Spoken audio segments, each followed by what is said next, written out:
Hola, buenas tardes a todos. Esperamos que todos se encuentren estupendamente. Bienvenidos a un nuevo webinario de IMI Hydronic Engineering. En este caso, nuestro Rafael Nadal de las instalaciones, Pepe Vilchez, va a impartir el webinario sobre modos de control en unidades terminales y su impacto en el ahorro energético. Como ya sabéis, posteriormente tendremos el tiempo de cuestiones, preguntas, etcétera, que Pepe irá resolviendo online y esperemos que disfrutéis y que os sea de provecho el webinario. También recordaros, aunque luego también lo volveremos a hacer, que si estáis interesados en el vídeo o los materiales, simplemente con que pongáis en contacto con el departamento comercial de IMI, os hacemos llegar todos los links y todas las documentaciones. Gracias otra vez por asistir y le paso la palabra a Pepe. Muchas gracias, Víctor. Muchas gracias a todos los asistentes por atendernos, por sacar unas horas del trabajo que se nos va acumulando a todos, porque con los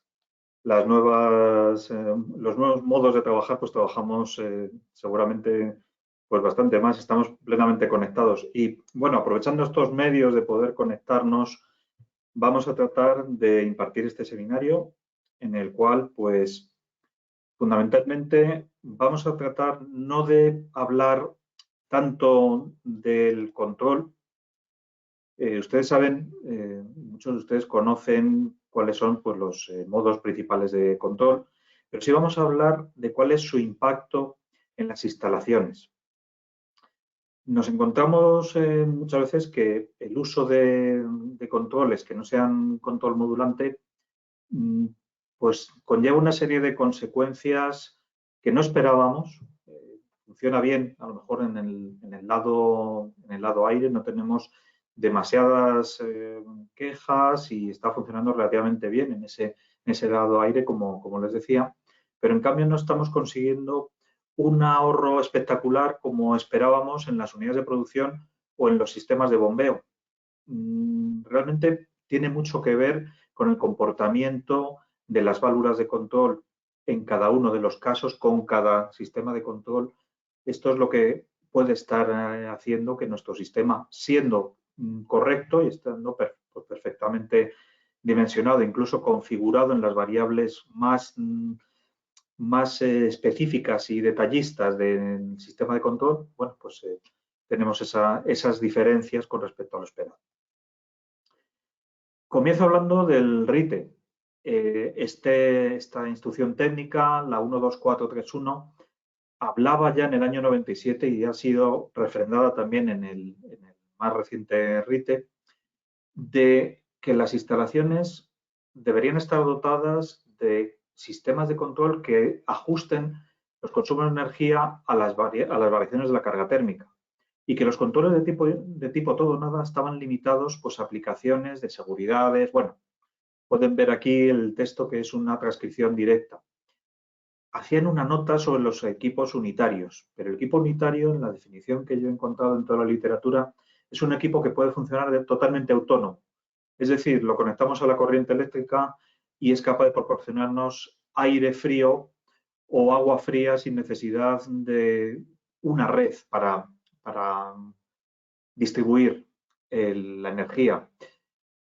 Los terminales agua-aire no serían en ese caso un equipo autónomo, por pequeño que fuese.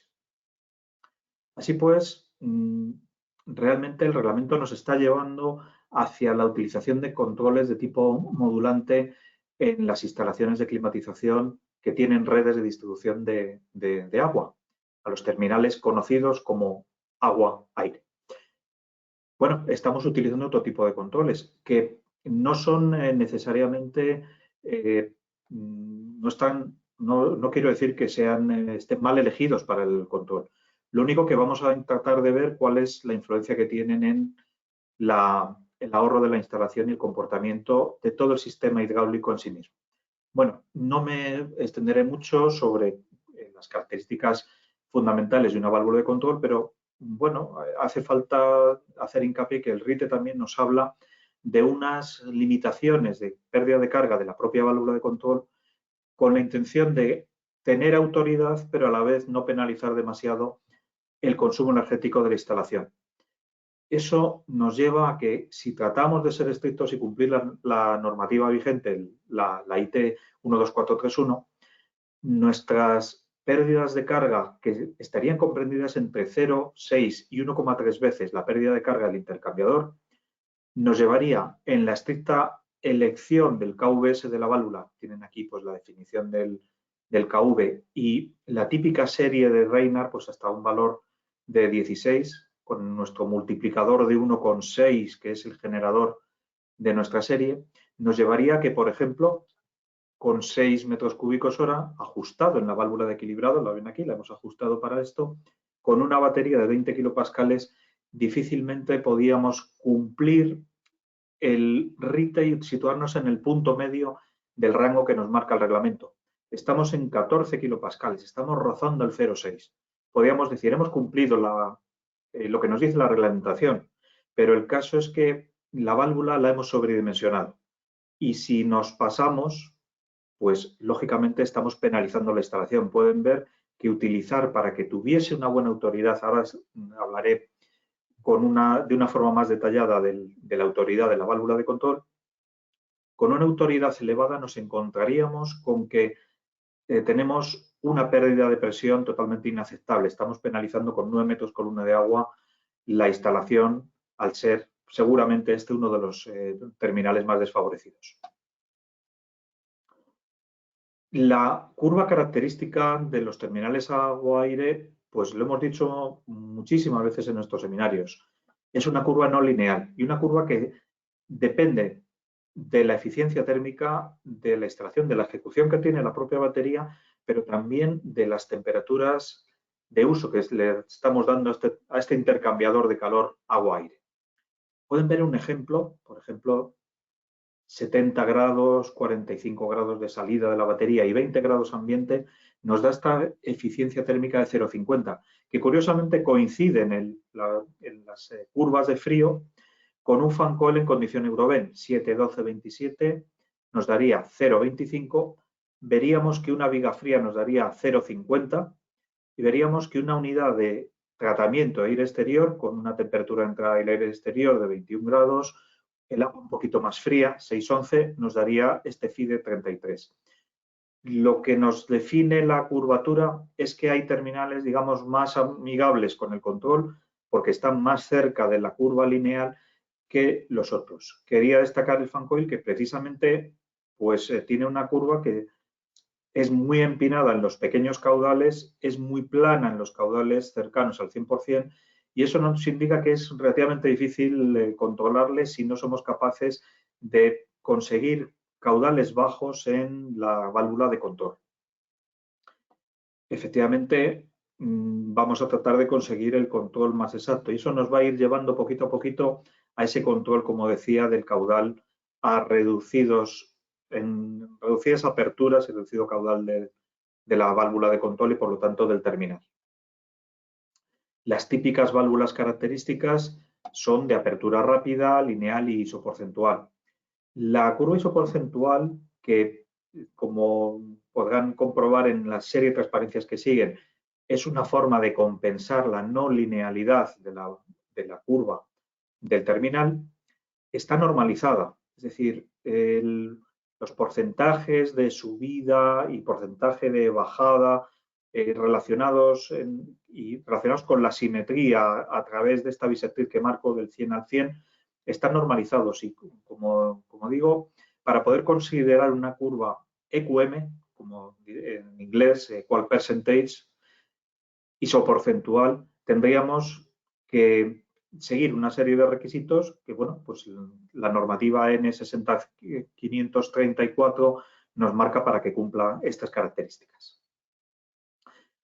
En el caso de una válvula de 3 vías que mezcla, pues, curvas diferentes en su puerto A, en su puerto B, pues veremos que podríamos tener 4 combinaciones posibles. Lineal-lineal, isoporcentual frente a isoporcentual, es decir, curva isoporcentual en A y también en B, pero la mayor parte de las veces se acude a utilizar una isoporcentual en el puerto A y una lineal en el puerto B, por el motivo de intentar compensar de alguna forma no tener exceso de caudal cuando estamos al 50%, ni tener falta de caudal, que descompensaría un sistema que estuviese perfectamente equilibrado.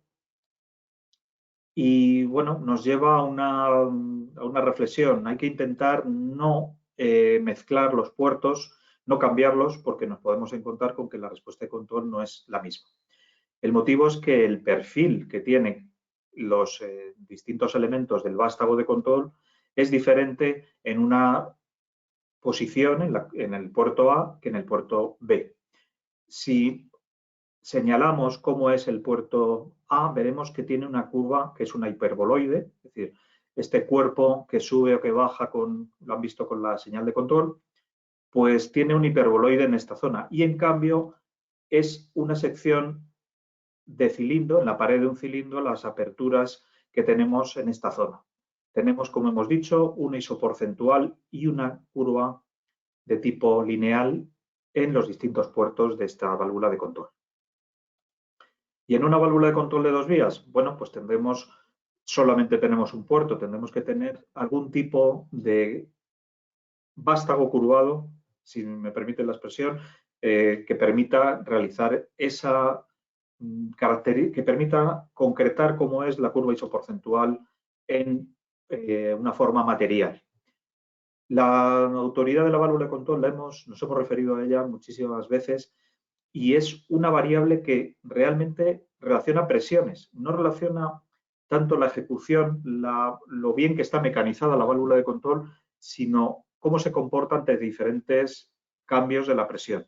Porque tenemos la válvula de control totalmente abierta, es un valor fijo para el caudal que tenemos elegido por proyecto, tenemos un valor constante de esta delta P, pero tenemos un valor totalmente variable que depende de la apertura de otras válvulas de control, como vamos a ver en el ejemplo, según vayan cerrando en la instalación.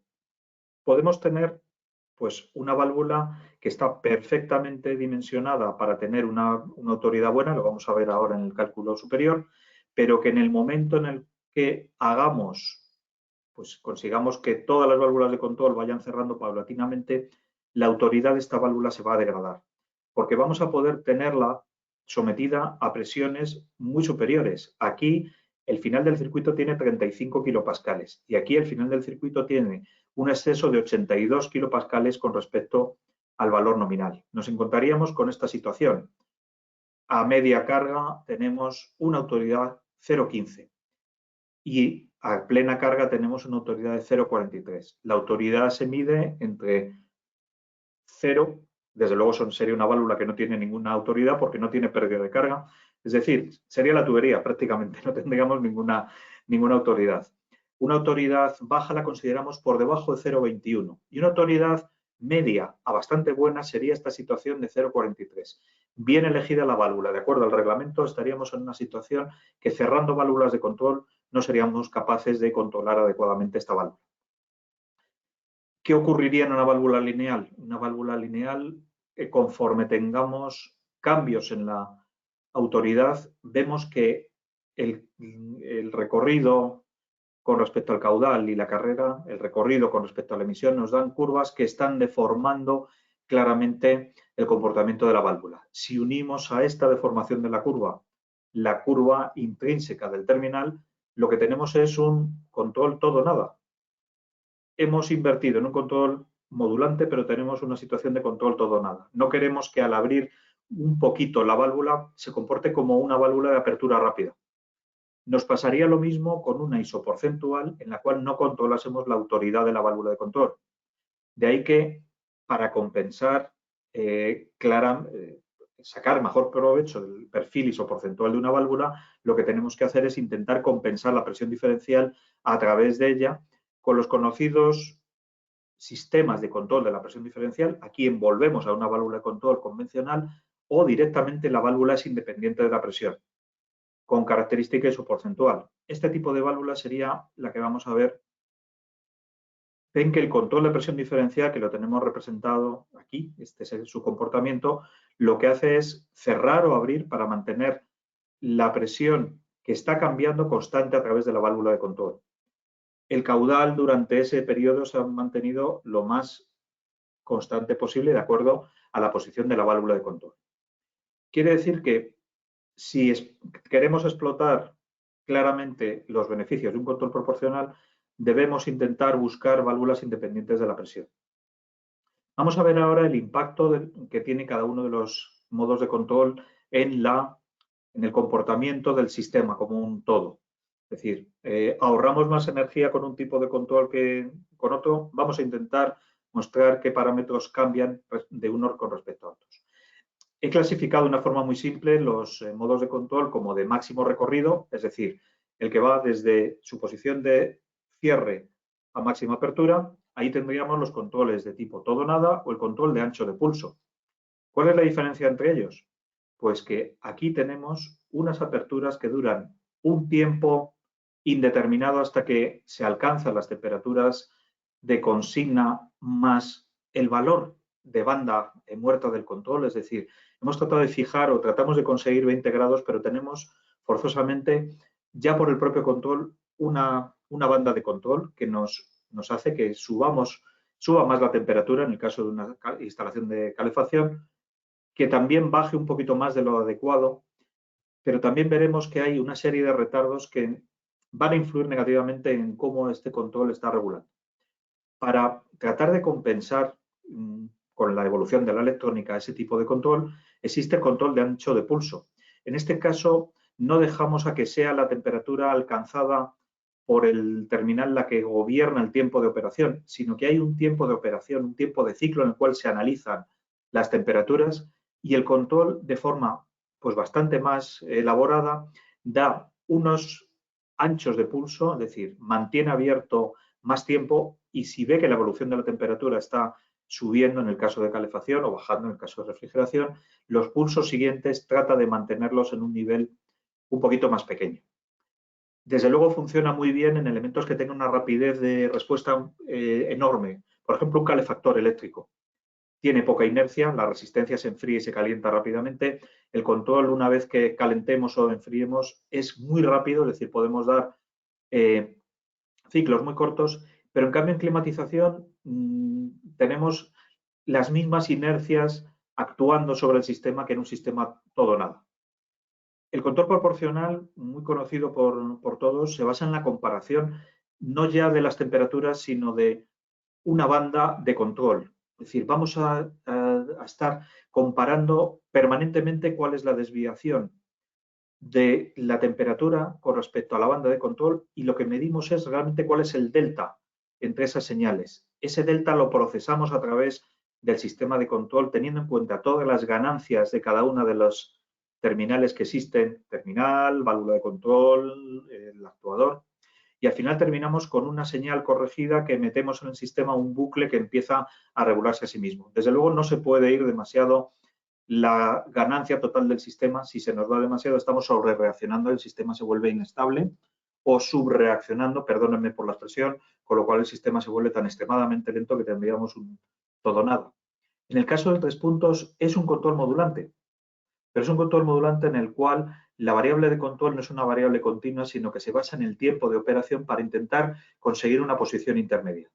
Por eso podemos decir que este control también rige sobre él el concepto de autoridad de la válvula de control y que es necesario buscar una válvula de eso porcentual. No podemos distraernos porque sea más simple en cuanto a señales. Sigue siendo un control modulante y, por lo tanto, si queremos extraerle el máximo partido, tendremos que ser cuidadosos con la elección de la válvula de control de ese sistema. Vamos a ver ahora cuáles son pues, el impacto de un control todo o nada. Si atendemos a cómo funciona sobre un fan coil una válvula ya independiente de la presión, nuestra temperatura deseada, nosotros tratamos de mantenerla, pero lo que tenemos son ciclos de parada y arrancada que nos están llevando a temperaturas que oscilan, pero sobre todo, como tiene una serie de retardos sobre la banda de control, el termostato debe actuar sobre la banda de control, como tenemos aquí en la figura. También tenemos una temperatura real a la que actúa el termostato. Tenemos también una temperatura a la que cierra la válvula. Realmente todos estos retardos al final nos llevan a que hay una temperatura que nos hemos pasado o no hemos llegado en el caso de que el sistema se haya vuelto lento, que no tengamos ese tiempo de respuesta. Y al final lo que tenemos son unas consecuencias en el lado aire que, bueno, no es mi intención valorarlas, pero que al final, bueno, da lugar a un porcentaje de personas no satisfechas según lo establecen los comentarios al RITE, y que lleva a que nos veamos obligados como inquilinos usuarios a cambiar nuestro modo de operación. Queremos 20 grados, pero lo fijamos a 21 o 21 y medio porque no nos sentimos seguros de que consiga la temperatura. Al final lo que está pasando en la instalación es que respecto a nuestros datos nominales de salida y entrada de agua, salida de agua de la instalación y aire, nos encontramos con un recalentamiento. Es decir, el sistema de control está recalentando en exceso el aire y está recalentando en exceso el agua. Al final el resultado nos ocurre lo mismo en modo frío, es decir, nos estamos yendo de los saltos térmicos y cayendo en el síndrome de bajo delta T, nos lleva a que tenemos un caudal mayor general en el secundario, tenemos más válvulas abiertas de lo que un sistema de control modulante diría. Este es el comportamiento del control modulante. En un edificio, todos los terminales trabajando con un control modulante tienen un comportamiento como un único terminal. Es como si reprodujéramos el edificio como una curva no lineal de comportamiento caudal-demanda térmica. Aquí, con este comportamiento, el 20% del caudal de la instalación, o vamos a volverlo al revés, para el 50% de la demanda necesitamos solo el 20% del caudal de la instalación. De ahí que tengamos un ahorro energético por bombeo enorme. ¿Qué nos ocurre en el control todo nada? Incluso al 50% de la demanda tenemos una circulación de caudal cercana al 70-75%. Esto conlleva que no tengamos ese comportamiento no lineal en el sentido correcto, sino que tenemos un comportamiento lineal así, una curva invertida. Las válvulas están más tiempo abiertas de lo que pide un control modulante. Control modulante, como recordarán, empezamos a cerrar y estamos muy cerraditos cuando estamos cerca de la demanda o ya estamos satisfaciendo la temperatura. Faltan pequeñas aperturas para que seamos capaces de alcanzar el punto de consigna. En el control todo nada estamos a saltos y posiblemente en un caso analizado por nuestro departamento de I+D se observan en distintos casos contrastados por una universidad que las válvulas están más abiertas. Es el Energy Fact número 14. Esto fue algo que ya empezamos a estudiar cuando hicimos los estudios de Energy Facts, evidencias energéticas, lo llamamos en castellano, que recogen pues, una serie de hechos que se dan en las instalaciones. Cuando disminuye la demanda, no disminuye tanto el caudal y, por lo tanto, el gasto energético en bombeo no es tan bajo como nosotros esperábamos en un control modulante. Este es el hecho que hemos visto hace unos instantes. Tenemos la degradación del delta T. Del mismo modo, el estudio que hicimos hace unos años, refrendado cuando se están utilizando válvulas de control independiente de la presión, pero todo nada, nos lleva a que mejora un poquito el retorno, la temperatura de retorno en frío de una instalación o en calor también mejora, pero no está al nivel de conseguir un recalentamiento del fluido que conlleva que tengamos mayor eficiencia en el elemento de producción. Este sería el impacto en una enfriadora, de una enfriadora agua-agua, desde un ER de 5 pasamos a un 4,4, solo por el hecho de que estamos trabajando con temperaturas de retorno cercanas a los 11 grados. Esto lo vimos en el seminario anterior. El caudal de agua, al tener mayor caudal en secundario, no circula en el modo adecuado.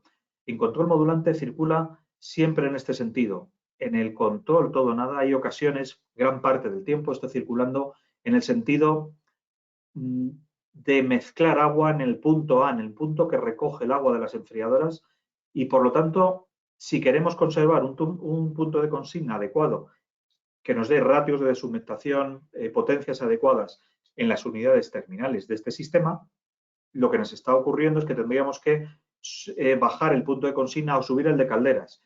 Y cada grado que bajamos el régimen, la consigna de una enfriadora, está aumentando su consumo en un 4%.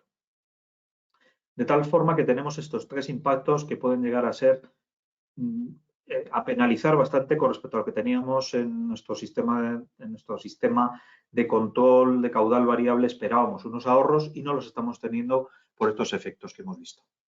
Bueno, podemos tratar de buscar otro tipo de control que nos ayude. Y si hacemos un control de velocidad del ventilador, pero seguimos teniendo un control todo o nada en el lado agua, pues empezamos a tener un efecto que no es del todo positivo. En nuestro sistema con el ventilador a carga total, nuestro salto térmico es el nominal. Si arrancamos o bajamos la velocidad del ventilador, empezamos a tener un efecto que está relacionado con las gráficas que tienen a mi derecha. En el caso de frío, que es el analizado, vemos que la curva de potencia con respecto al caudal de aire, en este caso, tampoco es una curva lineal. Es decir, con velocidades de aire más bajas damos más potencia que la lineal. Es el mismo caso que el caudal de agua. Realmente los dos fluidos se están comportando de una forma parecida. Si bajamos ya mucho la velocidad, lo que nos encontramos es con un sobreenfriamiento del agua. Realmente el agua no es capaz de enfriarse tanto porque el fluido aire no es capaz de absorber todo el frío, permítanme la expresión, absorber frío, o no es capaz de absorber todo el calor que le estaríamos proporcionando. Es decir, el sistema, como todo nada en el lado agua, nos está llevando al recalentamiento de ambos fluidos a la vez. Dejamos a un lado las consecuencias en el lado aire, es decir, posiblemente aquí tengamos pues un problema de cold rush o de exceso de recalentamiento en el aire que nos lleva pues a lo mejor a un problema de estratificación, pero sobre todo en el lado agua es que el salto de nuevo vemos que se degrada. Desde luego, al continuar válvulas de control abiertas se comporta como hemos visto antes. Nuestro síndrome de reducido delta T vuelve a aparecer. ¿Cuál sería un poco nuestra solución recomendada para tratar de evitar todos estos efectos? Tratar de utilizar un control de tipo modulante. Se va a comportar de forma diferente. Vamos a ir suavemente cambiando el caudal de acuerdo a la demanda para satisfacer la temperatura. Esa estabilización que tiene el sistema, que no se mueve demasiado del punto de consigna, no hay brusquedad en el comportamiento, hace que estemos siguiendo más fácilmente la curva no lineal de emisión del intercambiador de calor, de la batería agua-aire, y también se podría compatibilizar con el control de caudal de aire. Es decir, los dos, aunque tuviesen un algoritmo de control un poquito más complejo, porque bajan a la vez, pero ya no es perjudicial este sistema en modo alguno con respecto a la temperatura de retorno. De hecho, en el caso de frío aumentaría la temperatura de retorno, llevando a nuestro sistema a trabajar con la máxima eficiencia de enfriadora, o en el caso de calderas, nos llevaría, como vimos en el seminario anterior, a que el sistema trabaja dentro de las temperaturas adecuadas para que condense la caldera. Desde luego tenemos que fijarnos muchísimo en la autoridad de la válvula de control. La autoridad va a ser una de las características clave para conseguir un buen control modulante. Permítanme que mire la hora, voy así de tiempo. Usando control modulante, pues tenemos una característica de la válvula pues ideal si la válvula es de tipo isoporcentual. ¿Pero qué ocurre si utilizamos una válvula de tipo lineal? Bueno, hemos visto antes que ocurriría una deformación de la respuesta del terminal, pero la electrónica moderna nos ofrece la posibilidad de tratar de compensar con la característica del actuador, una característica no lineal. Aquí pues muchos autores la denominan logarítmica, frente a la característica lineal habitual.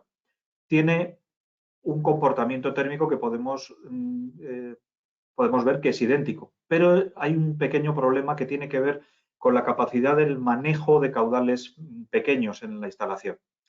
En el manejo que hacemos de una válvula isoporcentual con un actuador lineal, la curva azul, tenemos un recorrido que aproximadamente es del 50% para dar el 20% de caudal, que el 20% del caudal nos da el 50% de la potencia. Ven que el actuador pues tiene un tanto por ciento de recorrido, el 50%, y su señal de control es 5 voltios. O en el caso de 420 miliamperios sería pues 16, 8, 4, 12 miliamperios. Estaríamos en la mitad de la señal, mitad de recorrido el caudal deseado, potencia deseada. Pero en el caso de recurrir a una señal de control que fuese traducida por un actuador logarítmico, tendríamos 50%, hasta ahí vamos bien, vamos a un 20% de apertura. El 20% de apertura con la válvula lineal nos da el 20% de caudal. Resultado, la válvula está mucho más cerrada. Bueno, si esto va a ser una situación coyuntural, pocas veces, pero sabemos positivamente que la mayor parte del tiempo las instalaciones trabajan a carga parcial y a pequeñas cargas. Si tenemos poco recorrido, será difícil que podamos modular bien. Imaginemos que tengamos una carrera reducida de 2 milímetros para una válvula de pequeño caudal. En el caso de calefacción con temperaturas exteriores bajas, hemos traducido aquí la demanda a temperatura exterior. Bueno, a menos 10 grados bajo cero, perdón, la redundancia, trabajamos con un 100% de pérdidas. Es decir, cuando tenemos mayor demanda. A 5 grados tenemos la mitad. En este punto, si queremos mantener 20 grados, la oscilación de temperatura sería 2 grados arriba, 2 grados abajo. Si quisiéramos una precisión de 0,5, es que 2 grados arriba, 2 grados abajo es bastante alto. Si queremos una precisión mayor, nos encontramos con que el caudal lo tendremos que controlar en un 1%. Y eso nos llevaría a que nuestra válvula tiene que controlar 0,02 milímetros de apertura. O aumentamos el recorrido de la válvula o tenemos un serio problema de control. Desde luego, hay una forma de mejorar la resolución de una válvula a caudales bajos. Porque, desde luego, necesitamos que por tolerancias de fabricación sea lo más perfecta posible y que la característica teórica se parezca lo más posible a una isoporcentual normalizada. La normativa nos deja que hay una pequeña desviación, es decir, es el peor punto para mecanizar un elemento de control curvo, parabólico, hiperbólico. Aquí es donde tenemos una separación entre la curva real y la curva teórica. La curva teórica iría por este camino. En la real tenemos un punto de inflexión. Ese punto de inflexión, que lo ven abajo, que es la característica real, lo definimos como un KVS, un ratio entre KVS. El ratio entre el KVS nominal y el KVR, que corresponde a la mínima apertura controlable. Generalmente también se relaciona con la autoridad estos caudales máximos y el factor de rango en esta expresión, donde si nos acercamos a una autoridad lo más grande posible, pues entonces tenemos también una capacidad de caudal mínimo mayor cuanto mayor sea el factor de rango. Vamos a ver cómo están relacionadas ambas. Aquí en esta gráfica tienen para un perfil pues de temperatura media, de un clima medio no extremo como puede ser pues, el sur de España, sino más bien centro-norte, tenemos que aproximadamente para el 30% de operación estamos trabajando con un 20% de la demanda y que más o menos el 50% de la demanda lo tenemos el 80% del tiempo. Es decir, lo más común es que encontremos las válvulas, todo el sistema, trabajando a media demanda y por lo tanto las válvulas de control bastante cerradas. Esta es la gráfica que relaciona el factor de rango con la autoridad. Para curvas diferentes de factores de rango que se miden como este cociente de 75 a 1, 125 a 1, 150 a 1, lo hemos representado aquí. Cada una de estas gráficas es un factor de rango relativamente pequeño, de 25, o un factor de rango, pues, bastante cuidado, de 150. Vemos que incluso con válvulas de buena autoridad, en este rango, las válvulas independientes de la presión, si el factor de rango no es muy bueno, resulta que el 30% de operación solo somos capaces de controlar el 20% del caudal. El caudal se nos va a ir más bajo, como vemos en la gráfica, es decir, pues tenemos caudales más bajos muy frecuentemente y no seríamos capaces de controlarlo. El control se nos convertiría en un caro todo nada. De ahí que, de cara a proporcionar un buen control a bajos caudales, a bajas demandas, que es una de las operaciones más comunes de la instalación, nuestros diseños hayan llevado a buscar no solo la autoridad en los rangos de esta zona izquierda de la curva, sino también los factores de rango elevados. Para válvulas tan pequeñas, este factor de rango es muy grande. Lo habitual para válvulas de control convencionales es encontrarse factores de rango de 25 o 30, que no es tan mal para una válvula de control convencional, pero unido a su baja autoridad hace que cuando apliquemos un sistema convencional sin el control de presión diferencial nos encontremos con estas variaciones del caudal. Bueno, vamos a pasar ya por último a ver qué aplicaciones tienen este tipo de válvulas. Como podrán adivinar, pues son las más comunes de climatización.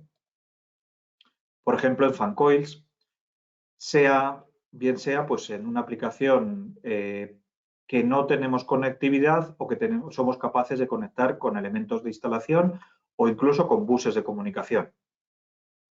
También somos capaces o seremos capaces de gobernar vigas frías con el mismo tipo de sistema. Somos capaces de gobernar válvulas que tengan capacidad de comunicación. Este, por ejemplo, es un actuador de comunicación BMS, unidades de tratamiento de aire en las versiones más exóticas que podamos imaginar, como por ejemplo también con ese control de bomba para circuitos anticongelación de unidades que trabajan como calefacción. Y en esa situación también gobernar circuitos de inyección, circuitos destinados pues a tener mezcla de elevada precisión pues para circuitos de vigas frías o intercambiadores de calor. En este caso, pues la válvula situada en el primario, sometida pues a las presiones de una red de distrito, por ejemplo, somos capaces de gobernar la calidad de temperatura del circuito secundario. Y esta es una aplicación pues, que se puede dar también en muchas instalaciones, pero de otra vertiente, es decir, las unidades de refrigerante variable condensadas por agua se pueden gobernar con precisión su torre y gobernar también con precisión este tipo de unidad para que tenga caudal variable en el intercambiador de calor siguiendo a la variabilidad de comportamiento del compresor que se ajusta pues, a la demanda y que no tengamos un sistema que es, digamos, muy eficiente en el lado aire, pero el lado refrigerante aire, pero que sea ineficiente en el lado agua porque se comporte como un sistema todo o nada con muchas unidades trabajando con un caudal elevado que redundaría en un consumo de bombeo grande. Además, pues bueno, protegemos a las unidades, se las mantiene dentro de sus límites de operación gracias a que la válvula de control pues le podemos fijar en el actuador caudales mínimos, toda una serie de posibilidades de programación para que se conjunte también con este tipo de unidades de refrigerante variable. Es decir, hemos repasado pues todas las aplicaciones de agua, fan coils, vigas frías y, por supuesto, pues también este tipo de unidades que, bueno, no se consideran tanto como instalaciones hidrónicas, pero que su lado de condensación requiere un cuidadoso control que podemos también, pues, proporcionar con este tipo de válvulas de control independientes de la presión con buen factor de rango y buena autoridad. Bueno, como resumen ya de esta presentación, pues un poco como una carta a los Reyes Magos, pues me gustaría unos comentarios al RITE de 25 aniversario, porque yo creo que en su día fue novedoso que tuviéramos una serie de comentarios sobre las instalaciones, pero han pasado 25 años. En el 2022 se cumplirán esos 25 años yo creo que hay un año para que se pudiera redactar unos nuevos comentarios para tener una base, un apoyo como técnicos a los efectos que tienen las nuevas técnicas en las instalaciones. Hemos tratado de mostrar pues, esa faceta desconocida del control, es decir, el control, la parte eléctrica, electrónica y el lado aire, podemos estar haciéndolo pues, declaradamente muy bien, pero la influencia en el lado control hidráulico nos lleva a que tengamos que tener cuidado porque si no el régimen de temperaturas, el régimen de caudales y el ahorro de energía se puede haber influenciado. El control, un poco resumiendo lo que hemos visto, necesitamos buena autoridad de las válvulas, eso lo conseguimos con las válvulas independientes de la presión, pero también el factor de rango. Tenemos que fijarnos que seamos capaces de gobernar con adecuada precisión válvulas de control que soportan la mayor parte del tiempo demandas pequeñas que son las que ocurren a lo largo del mayor tiempo de operación de la instalación. Demanda pequeña significa pequeño caudal y necesitamos precisión en ese rango de la operación. Perdonen, he pasado del tiempo, el moderador pues va a intervenir ahora mismo. Muchas gracias por su atención. Muchas gracias, Pepe. Ha sido verdaderamente interesante y como otras ocasiones abrimos el turno de preguntas por si alguna persona quisiera profundizar en alguno de las presentaciones que hemos hecho. Hay una primera pregunta que comenta sobre el tema de instalaciones de vigas frías. Sí.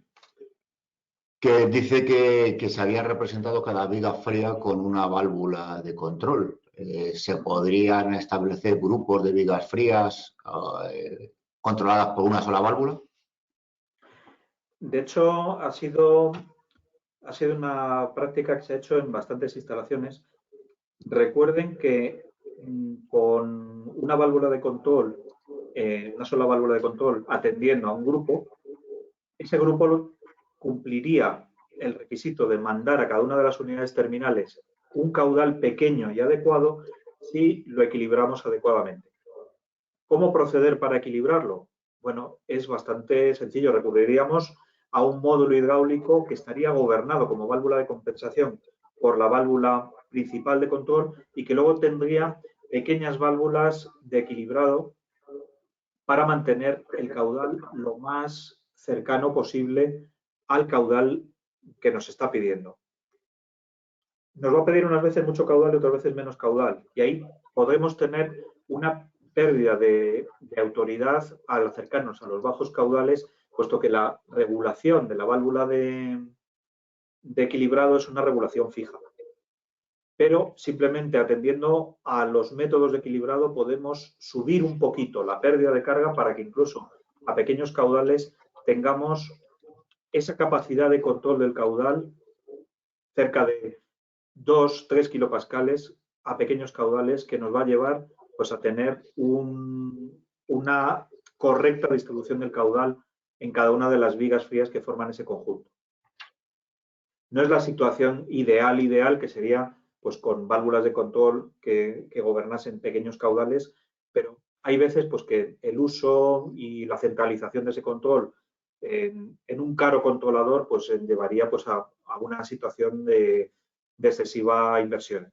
Es posible y como he dicho pues recurriendo al equilibrado tradicional que sigue teniendo vigencia en cuanto tengamos distintas unidades gobernadas por una sola válvula.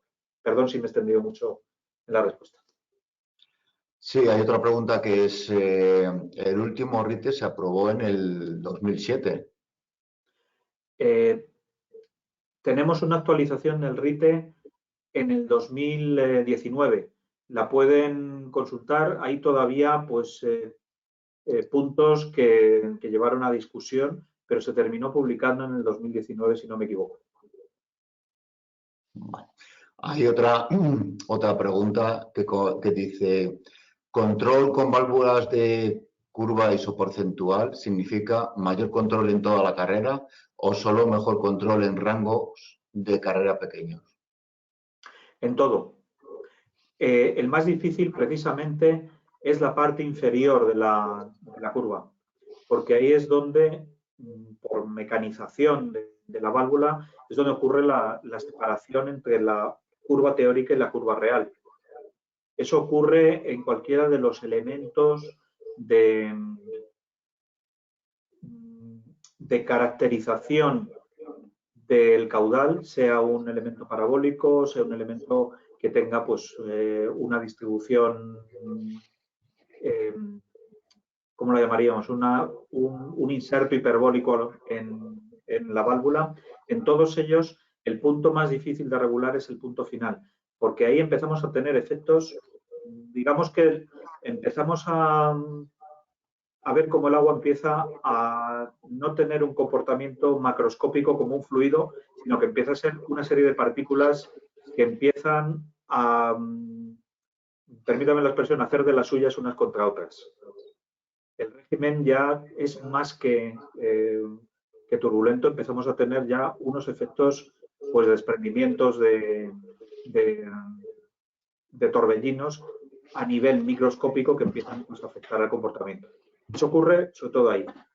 En el resto, el control se tiene que cuidar y tiene que ser pues, perfecto, pero es relativamente más fácil. En todo el rango vamos a controlar la válvula correctamente. Otra pregunta es, al estabilizar la presión en un terminal que tenga una válvula de control de 2 vías, ¿estamos garantizando la autoridad de dicha válvula de control? Pues, si no hay otro remedio, es la mejor situación, la mejor posibilidad, si no hay forma de envolver a la válvula de control, como han visto en el esquemita que mostré. Si me permiten volver a él. Había un pequeño esquema, aquí está. Lo que propone el asistente es, tenemos la batería, la válvula de control y tenemos el estabilizador. La válvula de equilibrado estando aquí, lo que haría sería servirnos para pasar el elemento de transmisión de la presión diferencial, el punto de presión mayor, lo pasaríamos por el capilar hacia la estabilizadora de presión. Es el mal menor. La autoridad de la válvula mejora muchísimo, que si no tenemos ningún elemento de control de la presión diferencial, mejora muchísimo, pero es una autoridad que posiblemente, por la influencia que tiene la pérdida de carga de la batería, nos lleve a autoridades de 0,55, 0,60, cuando una válvula de control independiente de la presión estamos por encima de 0,7, muy cercanos a la unidad. Gracias, Pepe. Otra pregunta es respecto a los sistemas de suelo radiante. ¿Pueden dar una breve pincelada del control más adecuado desde nuestro punto de vista? El caso del suelo radiante, tenemos una mezcla de controladores para cada uno de los terminales.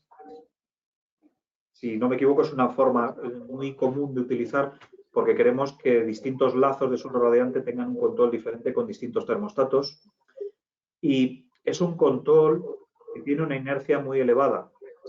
Entonces, no es tan difícil de controlar con un sistema todo nada. Si comparan el tiempo de respuesta del suelo radiante con la respuesta que tienen los elementos de control, tanto la parte electrónica como la parte física, la apertura de la válvula y la apertura del actuador, los tiempos de esos elementos son más cortos que los del suelo radiante. Entonces, el control todo nada podría, con un algoritmo de control adecuado, ser utilizado para estos sistemas. De hecho, es uno de los más utilizados. Yo creo que prácticamente el 80% de los sistemas de suelo radiante llevan ese tipo de control. Lo que sí hacemos una recomendación, cuando el circuito sea lo suficientemente largo, que empiecen a aparecer efectos de cambios de la presión diferencial al cerrar unos elementos con respecto a otros, tratar de estabilizar para que no haya sobrecaudales sobre los elementos que quedan abiertos. Porque esos sobrecaudales recalientan el suelo radiante y al recalentarlo, esa inercia está favoreciendo que se vuelva incontrolable. O sea, si me permiten, lo estamos haciendo incontrolable porque no controlamos la presión. Entonces, sería muy conveniente como elemento para hacer que las válvulas de control transmitan el caudal adecuado, utilizar control de presión diferencial sobre los elementos. Y ese tipo de control podría incluso llevar aparejado, un momentito, vamos a volver hacia atrás, permítanme, un control de circuito de inyección para que tampoco sea afectado, sería este circuito, para que tampoco se vea afectado por el exceso de control de presión la temperatura de impulsión al suelo radiante. Una pregunta adicional es, ¿qué sobrecoste aproximado en tantos por ciento puede haber entre una instalación con el control modulante o con el control todo o nada? Es muy buena pregunta. Hay una parte que no puedo responder, que es la parte de los controladores. Pero sí puedo responderles que hay una diferencia entre válvulas todo o nada, por lo menos en nuestra gama, entre válvulas todo o nada y válvulas de tipo isoporcentual. No hay una diferencia tan grande. Estamos hablando de que posiblemente no llega ni a un 10%. Es incluso en alguno de los modelos es casi menor, 5%. En el caso de los actuadores sí hay una pequeña diferencia, pero porque en la mayor parte de aplicaciones se ha llevado la tecnología de actuador electrotérmico al control todo o nada como la mejor forma de resolverlo. Es decir, los controles electromecánicos, ya por el hecho de utilizar un pequeño motor con un control electrónico, ya casi siempre se utilizan en la modalidad o 3 puntos o control modulante. Y en cambio, pues el control electrotérmico todo nada, eficiente y barato, se ha estado utilizando en ese tipo de instalaciones. A medio camino está un actuador de tipo electrotérmico modulante, existe en el mercado, tiene también buen rendimiento, que acerca la parte hidráulica y de actuador al control todo nada, pues en proporciones, pues prácticamente podríamos decir que estamos hablando de no más allá de un 7-8%, máximo un 10%, dependiendo del tamaño de válvula. La parte de control, como he dicho antes, es la que habría que mirar y hablarlo, pues francamente, con el fabricante de control. Posiblemente soluciones modernas con bases web pues son más económicas que las tradicionales analógicas de control modulante. En muchos casos pues nos podrían llevar a una solución, yo creo que de muy buenas prestaciones y con el material más moderno para control modulante. Yo consultaría en todo caso siempre con el fabricante de control esa parte del control modulante, del controlador. Pues muchas gracias, Pepe. Ya no tenemos más preguntas. Muchas gracias a todos los que habéis asistido al seminario. Esperemos que os haya gustado y que haya sido de provecho. Y lo comentado al principio, cualquier pregunta, cuestión técnica, o bien dirigís al departamento comercial o a Pepe o a mí e intentamos responderos a la mayor brevedad posible. Muchas gracias y que paséis buena tarde.